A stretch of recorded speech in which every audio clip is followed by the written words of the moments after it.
ads, emails, phone calls. These are the daily distractions that demand the attention of consumers simultaneously. So how is a brand supposed to rise above that noise and talk to people in a way that won't just get them to listen, but to act? And more importantly, how can we get them to act in a way that positively impacts the brand, themselves, and others all at once? We wanted to find out. So we set out on a social exploration to see if people would spread good karma through their most personal channels of communication using nothing but cake. The Karma Cake experiment was born. The idea was simple. We would give people the most iconic dessert in Philadelphia for free. In return, we would ask them to say thank you on Facebook or Twitter. And every time someone kept up their end of the bargain, we'd donate $1 to the local food bank, Philabundance. 2,000 tasty cakes were ordered. We created a custom label for each one explaining the experiment.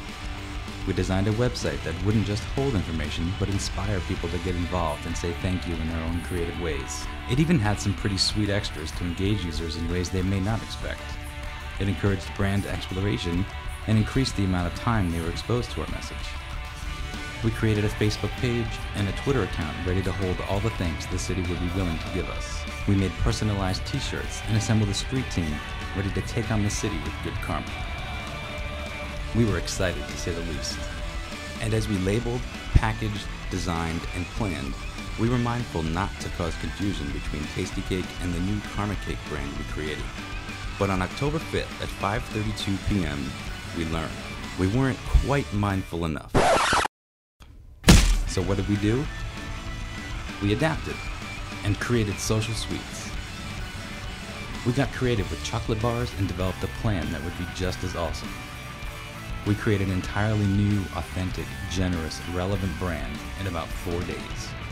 A new site was created, new packaging designed, new t-shirts ordered, and new Twitter and Facebook pages secured. And then we hit the streets.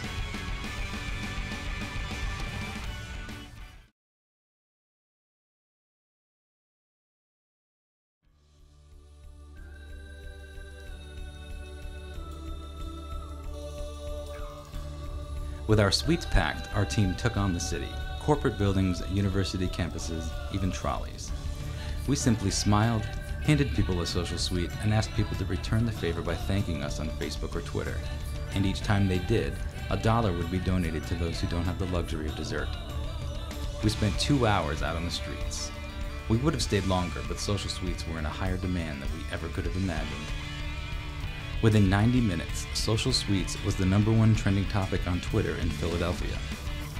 Wall posts, tweets, pictures, and likes came in showing how immediate consumer behavior can be when you provide them with the opportunity to engage with an authentic, generous, and relevant brand. The tweets were also shown on the custom-built Social Sweets website, tracking, aggregating, and displaying any mention of social sweets on Twitter. But people weren't just thanking us, they were requesting us. In different ends of the city, simultaneously.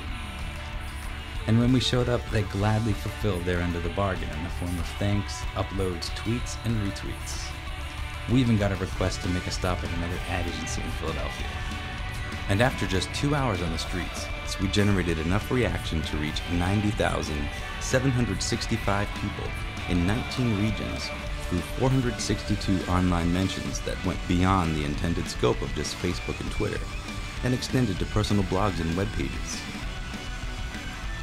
And that was just the national scope. All of which proving that when a brand can provide value and put a smile on people's faces, the room for engagement is greater. People take action faster, and the results are oh so sweet.